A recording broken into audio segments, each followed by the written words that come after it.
Hello, good evening. How are you all? Nobody's on yet. We're just waiting for some people to come on. So we'll see down here in this corner as people start to realise that we've gone live, and that we'll see them. Oh, there's somebody there. It's Carol. Hello, Carol. Nay. Oh, hello, Nay. So as usual, what we'll do is we'll wait till we get 5 or 6 people watching, and then we'll start our chat. The purpose of this evening's chat is Evelyn's very kindly decided to come along and share her experience of her standard check tests. So the purpose really of this conversation is lessons learned. So I'm really grateful because it takes, I think it takes a lot of guts to really admit that you've failed something. Definitely.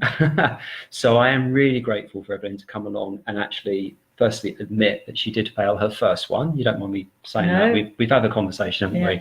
I'd like to say it wasn't by much, but again, I would have been a lot happier if it was, the pass that I got the second time, just first time round. Yeah. But it was reassuring that it was only just a fail. But yes, absolutely. I think it's really important that even as grown-ups, that we can admit, that we have failed at something. Failed, yeah.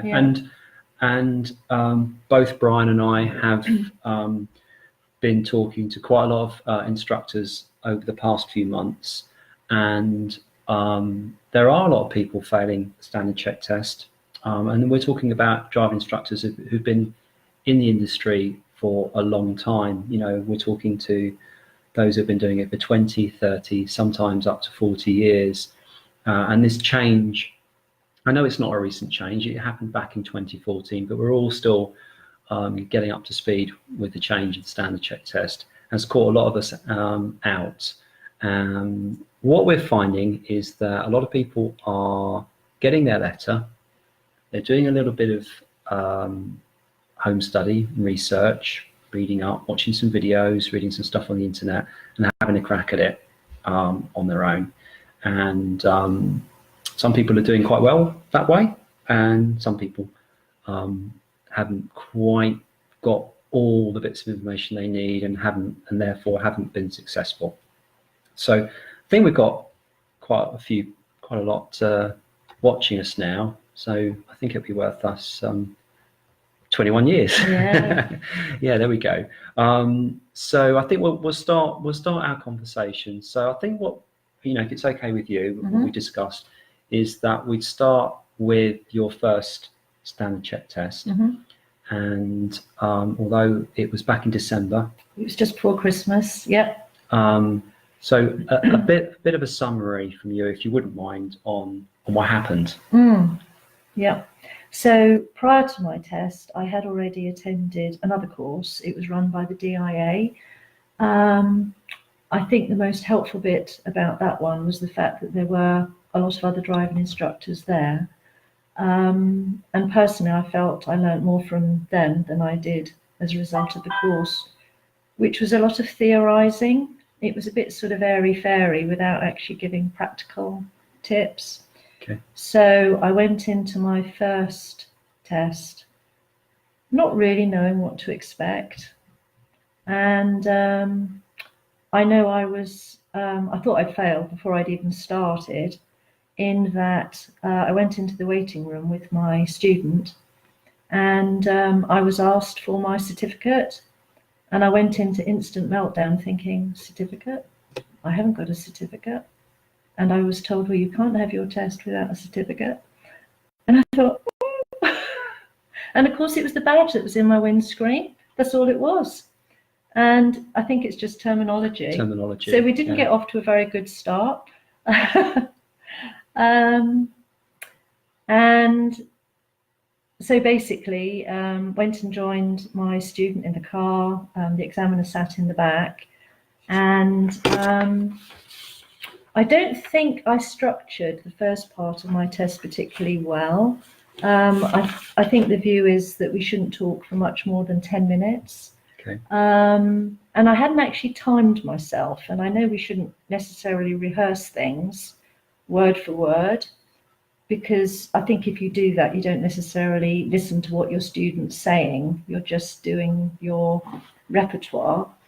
And we sort of did what I considered the right things to talk about. And we discussed the goals, and we're all ready to move off. And this is just bizarre that being December and 3 of us sat in the car, the whole car had completely missed it up. And you wouldn't believe how long it takes to demist a car when you're in a bit of a panic. So all in all, we were sort of I was in a bit of a state before we'd even started. So the situation with the terminology and the fact that the card all's missed it up, so it set you off a little bit. Yeah, definitely. So would you say that you set the lesson, you identified your pupils' needs on that first test, and you set goals? Basically, we'd agreed the goals, and it was to do with hesitancy. Okay. Particularly coming up to junctions and roundabouts. Okay. And I think the problem was that I'd sort of got that in my head. That was the students' goals. That's what she wanted to do. And we were literally going to drive from the test centre to the nearest roundabout. So you probably mentally prepared. Yes. I would say. Am I right? Yeah. You already knew. You already discussed that with your client. Yeah. Yeah. And you had that conversation. Yeah. You set the goals. You agreed the level of instruction. Yeah. That's not important which level you agreed, but you agreed risk, responsibility. All of those things. Yeah. And so, do you think that there you were, tunnel vision? Yeah. That's what we're going to do. Pretty much. Okay. Yeah. All right. So let's bear that in mind. Remember that. Okay. What happened next? Right. So we went out of the test centre. This is Launceston, by the way. So all those around locally can visualise where we were going. We went out of the test centre and turned right, and then turned left and joined the road that runs parallel with the main road. And afterwards, the examiner said to me, "Oh, but you never picked up your student on the fact that she hadn't checked a mirror as she'd moved off down the road." And I said that she did check her mirror. And I think it was a bit of a problem because the examiner had obviously considered that I should have picked her up on that. But because I'd seen a mirror check and maybe he hadn't quite caught it from where he was sitting, obviously I didn't pick her up on it. Okay. And so right from the word go, his view was, I think, that I should have adapted it right from there, whereas actually I hadn't considered that was necessary. So that was a bit of a problem. Yeah. So I think the point that was difficult one, because you saw a mirror check and he didn't. So that's a little bit of a problem there, obviously, between you and the examiner. It's a tricky one. But if we think it through, what happened there? So I think what we're going to have to do is, for argument's sake, there was a missed mirror. Yeah. There was. I know what you're saying, and I completely understand that. What I've noticed from your sheet is that when he's marked you on lesson planning, that's where you particularly scored poorly, didn't you? I did, yeah. So what I would say is, at that point, was there any adaptation to your... No, because the problem was, you see, he had perceived a problem that I hadn't perceived at all. Right. The next thing that happened was to do with signals, which we did follow up at the time, and I felt that was perfectly sufficient. Yeah. It was to do with a van parked on the left-hand side, dead opposite a turning on the right. And she signalled to go around. So we discussed why that might have been confusing, Was it actually necessary? So I thought, well, we'd covered that. Okay, so in terms of, and what was John's feedback on that, on your picking up on that particular fault? Misleading signal, is that what we're talking about? Yeah, okay. Yeah. So we progressed along the road up to the junction, and of course I carried on our way up towards the roundabout towards Launceston. And then afterwards the examiner said to me, well, actually I think what you should have done was turn left and just do that block again. Right. Basically working on mirrors and signals, because the chances were that the van was still going to be there, parked in the same place. So we could have just reinforced the conversation that we'd had. So in the eyes of the examiner, and looking at your sheet here, what didn't take place was adapting the lesson. So there's two clear faults there. Yeah. Would you say that at this point you're still thinking roundabout and head for a roundabout and deal with a bit of hesitation, which is really common, isn't it? We all have this plan, and it's a lesson learned for anyone going to their standard check, that what is important is that, hello Brian, is that you may have a plan, you may have discussed that plan with your pupil, you've had the conversation at the test centre to agree the goals based on the client's needs, you've agreed the level of instruction, you've agreed the risk, and then something might happen. We need to be prepared for that something that might happen, which happened to you, didn't it? Absolutely. And that was the lesson I learned really from that first test, was that ability to adapt and not just carry on with what I perceived we had agreed. And I guess it was because it was that mutual agreement with the student that it was her goals that we were trying to achieve. I just didn't potentially adapt. And that absolutely reflects on the marking sheet here, doesn't it? Which you've very kindly shared with me, that the lesson planning was where really mainly you fell down, and where it wasn't successful. Not picking up on the, I know one fault was, it's tricky, not a fault, really that's tricky. a tricky one. But certainly the misleading signal would have been something to have worked on: fault ID, analyze, agree the new goal, and go through that whole level of instruction, agree the risk, and use a route to be able to develop that fault. And then I think you would have, because you weren't too far away, but it was just was that lesson planning. Out. So adapting the lesson, that's something that Brian put on the Facebook page, I think a few weeks ago now. Adapting the lesson, very important. So are you okay to go to skip forward now? Absolutely. So you then came to a workshop. One of our workshops. Wasn't the last one we did. How long ago was that now? How long ago was that before your... It would have been in March, early March. The March one. And obviously adapting the lesson features quite heavily on the workshop.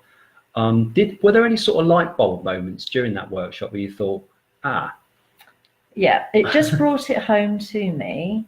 When I was sitting in the workshop, I thought, I know where I just went wrong.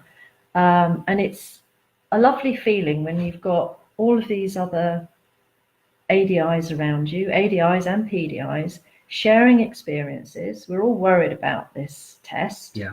And you can just kick ideas about. But fundamentally, it was going through things like constantly reassessing the situation, especially with regards to the risk and how much support the student wanted. And I think I am very guilty of this, that we sort of discuss it at the beginning of the lesson, but we don't keep reevaluating, having that conversation again with the pupil. So that Absolutely. was sort of drummed into us that is really important. It's an ongoing process. It isn't just something you do at the beginning of the lesson and that's good enough. And fundamentally, not sticking to your lesson plan. So you came to the workshop, which was excellent. Yeah. And you picked up all these nuggets of information, and you went to your second go, didn't you? Yeah, soon thereafter. And talk us through that one then. Okay. We've had a discussion. Yes. I think it probably, from what it sounds like, the most challenging standard check. It was definitely challenging, and I guess to a certain extent, and we're all probably very guilty of it, especially when this test is so important to us, there is a certain amount of rehearsal that goes on. Yeah. And certainly with regards the first sort of 10 minutes sitting in the car, I thought, because I do go on a lot, I know, I thought I cannot afford to overrun. So I'd sort of done like bullet points as to what was important to include so that we covered everything, so that we could tick the boxes, hopefully, on the form. How did you do that then? What did you have with you? Just curious. I didn't have anything with me. I'm great at writing notes. If I write something down, I remember it. Right. I'm not good at physically having notes on my lap. Right. Because I'm very conscious then that I'm probably looking at my bit of paper rather than my student. Okay. So I'm just one of those people. If I write it down, I tend to remember. And I had been talking to myself a heck of a lot. And Martin, if he'd heard me, he must think I was going completely mad, because I just kept rehearsing it in my head, all the points that I wanted to get, and seeing how long that took. Okay. But obviously what you have to allow for, it isn't just about me talking, it's about engaging the student in the conversation as well. And I think rehearsal can be useful, but the danger is by doing that is what happened on your first one, isn't it? Yeah, absolutely. We get a bit blinkered. It's a happy balance somehow between the two. But I know with the first one, I hadn't considered how long it was going to take to cover all the points that I sort of considered were necessary. Okay. But the second time I very consciously did. Okay, so talk us through what were your agreed goals for the second test? Right, so the goals on the second test, fundamentally this particular student was getting quite good at roundabouts. She knew the approach, she knew whether she should signal, not signal, what lane she should be in, and she was doing quite well, but not that confident. And basically it was the confidence thing that we wanted to work on. So a bit of practice, really. And I think, I say in hindsight, looking at my marking sheet, because there is this thing about, what's the technical phrase of? Specific? Being specific. So I'm looking at the sheet here, the second sheet, the successful sheet, there's still some points that could have been won. Yeah. So remember these are points to win, you know. Yeah. And I think that what you've described, what you described to me before we went live, and what you've just described now, lacks a specific particular. So yes, confidence, but what we said was drill down a bit more than that. Yeah. So you want to know, what is it? Why are you lacking confidence? What aspect of the roundabout do you fear, if it is fear? And I think when we had a discussion about that just now, like in the kitchen here, it was about decision making. Yes. Is that right? Yeah. So I think if you'd have got to that, then that one might have been a 2 or a 3, which would have actually probably got you an A, wouldn't it? Yeah, I know. You know, but don't kick yourself, because it's a high B. I'm happy with the pass. It's a high B. So other than that one, that's specific. You did very well on your lesson planning that time. Thank you. Which is great. And then, go on then, what happened next? It was just fascinating. So this student, who was quite competent, came across as being quite confident.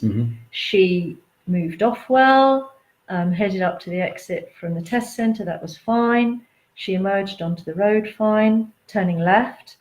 And as she approached the junction with the main, is it the 388? 388. Some of these people, I think, I don't know. No. Some of them aren't Launceston. Quite a lot of them aren't Okay. Launceston. So what I'll just try and describe it to you. So it's a T-junction, and it's a two-way road. On approach, it can look like a one-way road, and I've had this with my new drivers. They sometimes will go to get into the wrong lane on approach to the T-junction. Yeah. I think that's what. And that's exactly what she did. Yeah. So we sort of dealt with that. She emerged. It is a busy main road, but she emerged well onto the road. And so we sort of discussed that on the move. So I'd obviously intervened to be sure that we stayed on our correct side of the road. And then as we were going up the road, she was up and down the gears, up and down and up and down. And it just wasn't her at all, just like a completely different person. Anyway, she sorted out the gears and we headed up to the roundabout, and we had already discussed the approach to the first roundabout back at the test centre. And I could sense, you could see her left hand just desperate to signal when actually we were taking the second exit. And so the student that I thought I knew wasn't the one that was sitting in the driver's seat that morning. We carried on up the road a bit more, and I said to her, "Oh, have you seen the hazard ahead?" And there was this great big lorry parked on the left-hand side, which she had to negotiate to go around. And her answer very clearly was, "Oh yes, there's a double mini roundabout." And she just was so preoccupied with this other roundabout that was coming up that she hadn't even physically seen the lorry that was right there. Mm-hmm. And I think ordinarily she would have seen it and she'd have dealt with it a whole lot better. And by that stage, I would have liked to have pulled her over, to have discussed all the things that had pretty much gone before. But because of this lorry that was parked there, we pretty much prevented that from happening. So how on the move, how did you, because we've got some problems there, haven't we? We've got her, because I just to sort of paint a picture to most of you who I'm scanning down the names now. Now, Darren, yes, you'll know exactly where we are, but most of you won't. I don't recognise the names. No, we've got quite a lot of Bodmin people and some Exeter people as well. So to paint a picture for you. So the junction where your client got into the wrong lane, you're turning right out of that junction, and you're now on a main road, and there is nowhere. There was nowhere, absolutely nowhere. You're committed. You are literally on your way into Launceston at that point on a main road, aren't you? The first junction you'll come to will be a roundabout. Yeah. And then your area that you probably in your head, sorry, I don't want to be putting words in your mouth. Correct me if I'm wrong. The area that you were thinking, right, okay, we're gonna need to pull over here. So, was completely blocked off. Yeah, it was occupied by this lorry. Nowhere to pull over. No. So, talk us. How did you deal with that? Because we're now probably 5 or 6 minutes on from that first fault. Yeah. So it was getting to be a bit of a worry because this was a student that ordinarily is very competent, and she wouldn't expect me to talk her through any of those things. She would have just done it. So this was very unusual for so many things to be going wrong. Okay. She managed to negotiate a mini roundabout, and by that stage I was pretty much holding my breath thinking I just want to pull over, and I was desperate just to get to somewhere where we could pull over. So there was a turning on the left into a little residential area. Is that just by Lidl's? Yeah. And she even struggled pulling up by the curb, just could you pull up by the curb? And even that became an issue. And eventually we stopped. And I think we all just started breathing again because it had become a bit alarming. Mm-hmm. And anyway, I said to her, I don't want to embarrass you, but I think it's really important that we make the examiner aware that you are driving like a different person today, a completely different person from the normal one that I know. Mm. And she said, well, I don't really like to discuss it while the examiner's in the back. that she said it's the first time that I've had a male that I don't know in the back of my car. And there is obviously a history there, and I'd rather not discuss it, but she has a serious issue with strange men. So quite a serious, I mean, you know, the worst possible situation that could occur on your standard check. It was, and I thanked her for being so honest, because I thought I needed her to say it so that the examiner sort of understood. Otherwise, I think I would have been severely criticised. Yeah. For maybe even contemplating that route. So at that point, how did you deal with that? How did I deal with it? So we sort of had a recap on the whole journey. Okay. From the test centre, just briefly. So en route, you'd identified those faults. Yeah. Yeah. This was the first possible chance you'd had. And that was the scary thing. It was the first chance we had, realistically. So we must be a good 10 to 15 minutes into the drive at this point. Yeah. So you are 10 to 15 minutes on from that first fault. Yeah. You've now got a pupil that's partially sort of melting down. Yeah. So talk us through the next bit. So if you can. Yeah, we didn't go into too much detail because she was obviously quite embarrassed and she didn't want to say too much in front of the examiner. And the view could be that maybe she was the wrong student to take.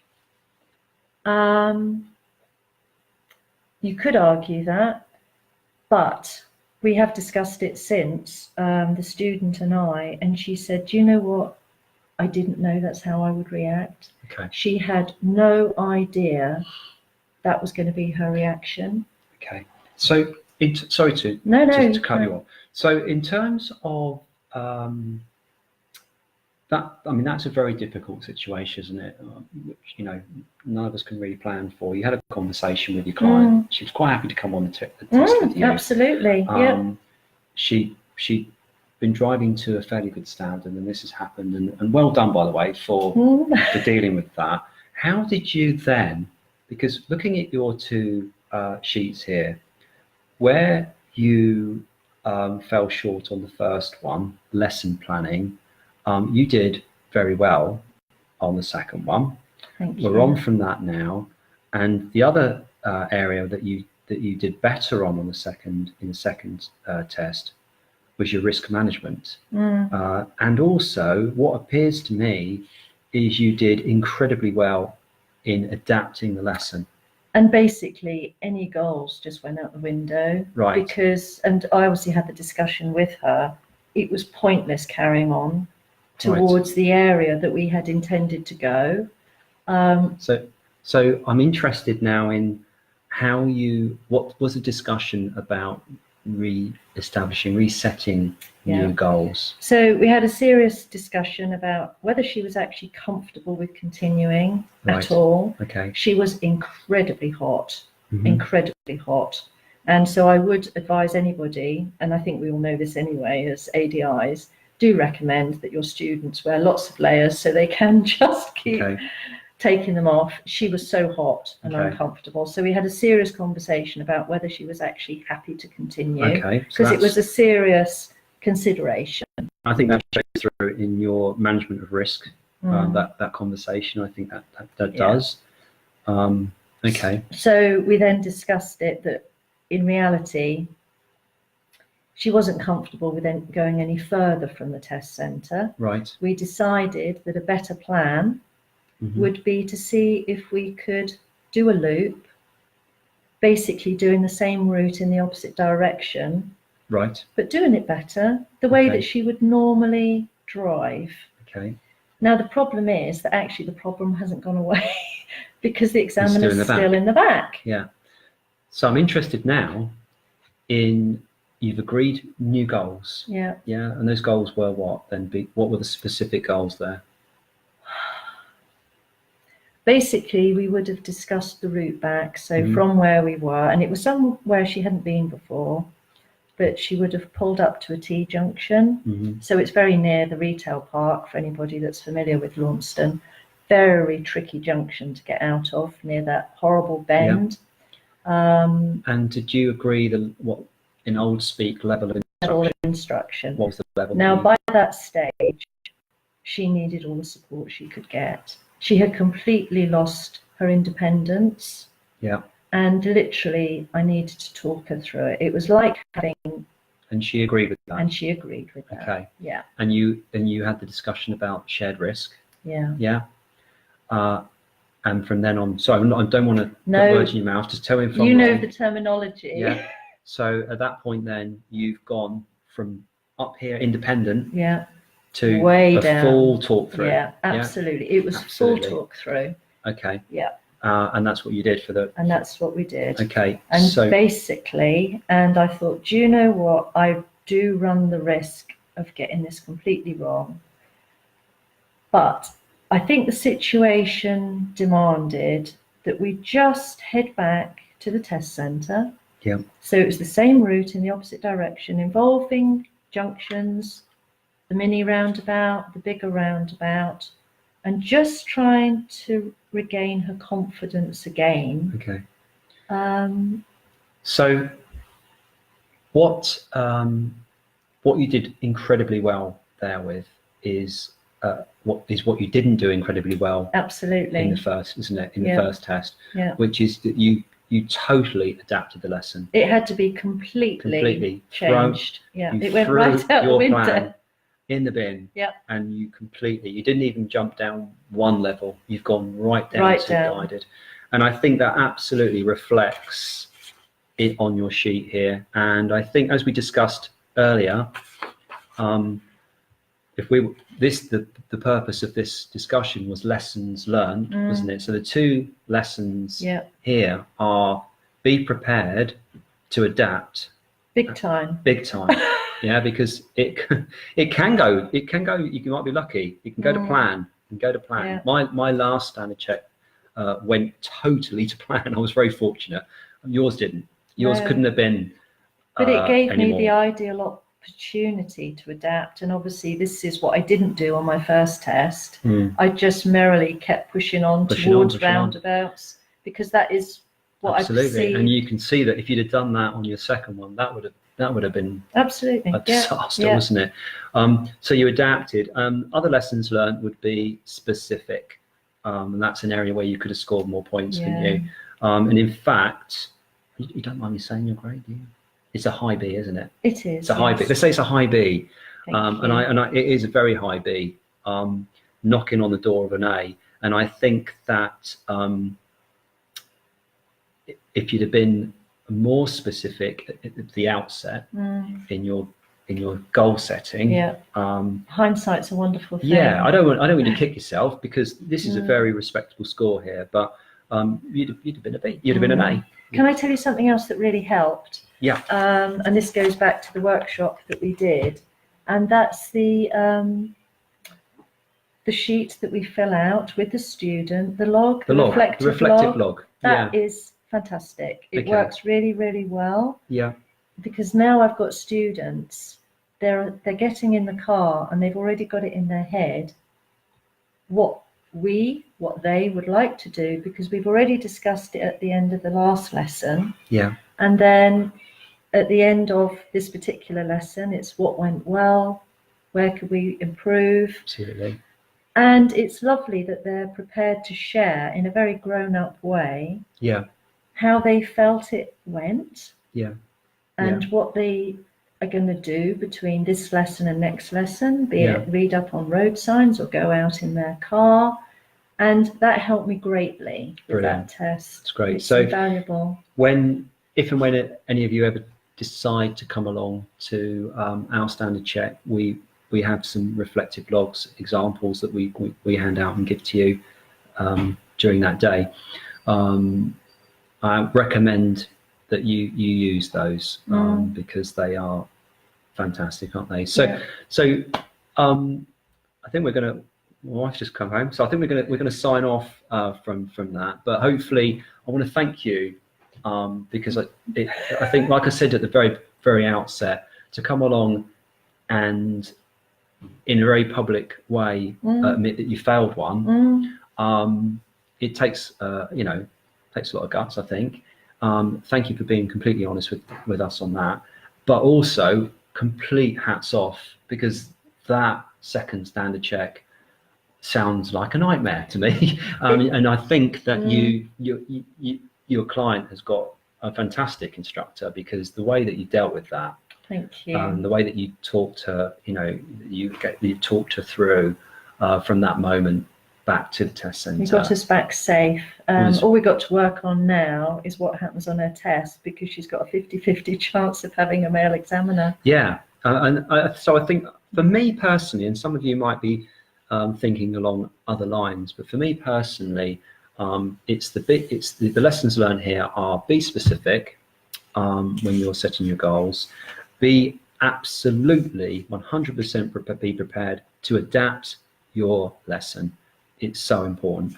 And I don't think there's anything you really could have done in anticipating that your client was going to behave in that way. But have a discussion with your chosen client, pupil, and make sure they understand that there is going to be someone in the back. It's going to be a complete stranger,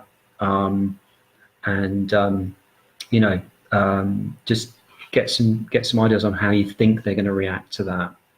And that would be something to think about, wouldn't it? Yeah. Thank you very much. Thank you everyone for listening in. I hope it's been useful. This video will stay on the Facebook page. It's also going to be appearing on our YouTube channel. So look for that, Day-Viss YouTube channel. Subscribe, and you'll find the videos that we post up there. You'll get a notification when we post videos to it. And we've constantly got standard check tests workshops planned in. The next one, unfortunately, is fully booked, but we're going to have one. We're going to have them regularly, so look out for those.